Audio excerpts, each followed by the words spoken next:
All right, music fans, welcome back. It is Dave, the real music observer, observing real music in real time for real people, just like you right there, and this guy here. I want to talk about Don Felder today. I get a lot of questions about Felder.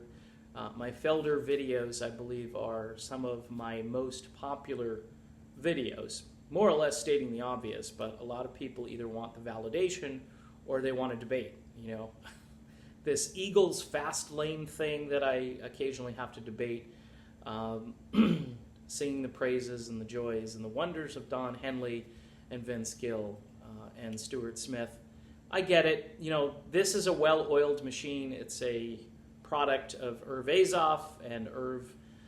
He does put bands out there, by the way, who know what they're doing. I'm not saying these guys aren't skilled players, but for fans who really enjoyed, say, the One of These Nights hotel long run period where the Eagles actually became a rock band, a lot of us really enjoyed those years, and Don Felder was very important. In fact, Felder was brought in as an equal partner, and you can go watch the Howard Stern interview.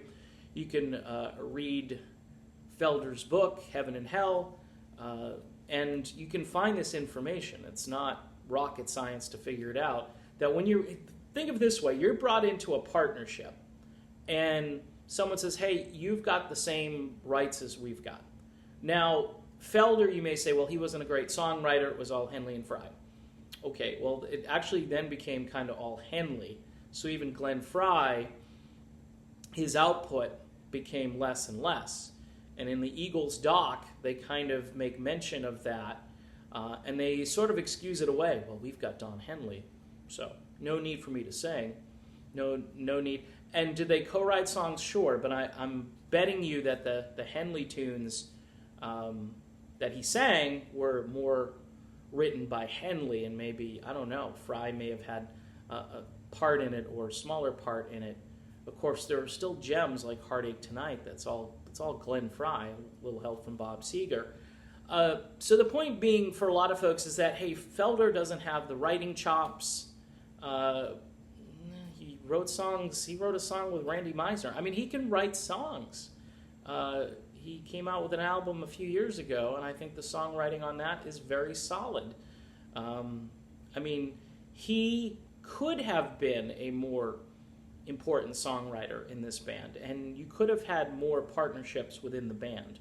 I don't recall any Don Felder, Joe Walsh penned tunes. I think those guys, if they could have sat down and put away the cocaine for a little while, they may have had something going as well. But the reason Don Felder got so mad is, look, they used him to get Joe Walsh to come back in 93 and 94. Said, hey, we got to have Walsh in the band, which means, oh no, we've got to have Felder in the band. And it was probably Don Felder who was the catalyst to get Walsh to come back, to sober up, to be coherent. And Walsh has Felder to thank for that. And he's on record on the Australian 60 Minutes, basically agreeing with the interviewer who asked him, did this kind of save your life? And Joe is like, yes. So it's just bizarre. And Felder is such a meek and mild-mannered guy.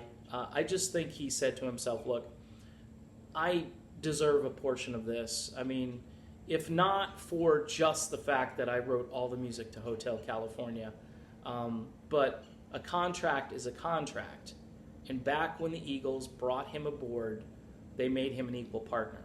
And that's why this has become contentious, even though it appears that both parties have gone their separate ways. And even though you'll see commentary on YouTube videos about, oh, it'd be great if they would bring Felder back, they're not going to bring Felder back. Unless Irv Azoff has a master plan and he can convince Don Henley. And Azoff would be the only guy to convince Henley to bring Felder back, maybe for one last tour or something like that. But the Eagles, they keep adding dates and they keep going out there with Vince Gill and, Deacon Fry. Deacon Fry's hitting it out of the park.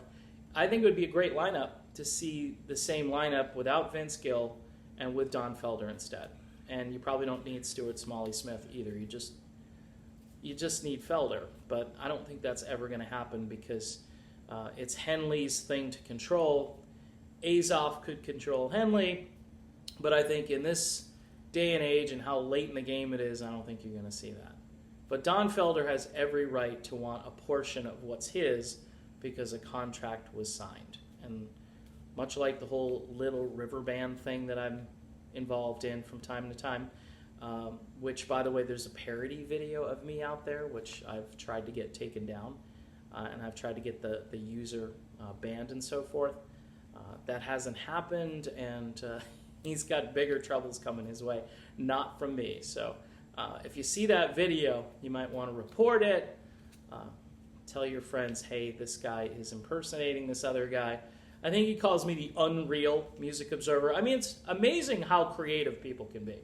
But he just doesn't accept the fact that the current lineup of the Little River Band got there because the other guys didn't read contracts or wrote themselves out or didn't know what they were signing. All right? Nobody's debating the fact that there are no original members, although Wayne Nelson goes back a super long way, and he's important and so forth. But even if the band went on without Wayne, they found a guy who sounded like Glenn, the old guy from the old days. If they found someone who sounded like that, this was a faceless band, and so it would continue. So anyway, there is a link between the Eagles and Little River Band. Glenn Frey actually called LRB one of the greatest vocal bands in history. So there you go. Tying it all together right here. Bottom line, Felder deserves a slice because the contract said so. All right, I'll be back soon, so stay tuned.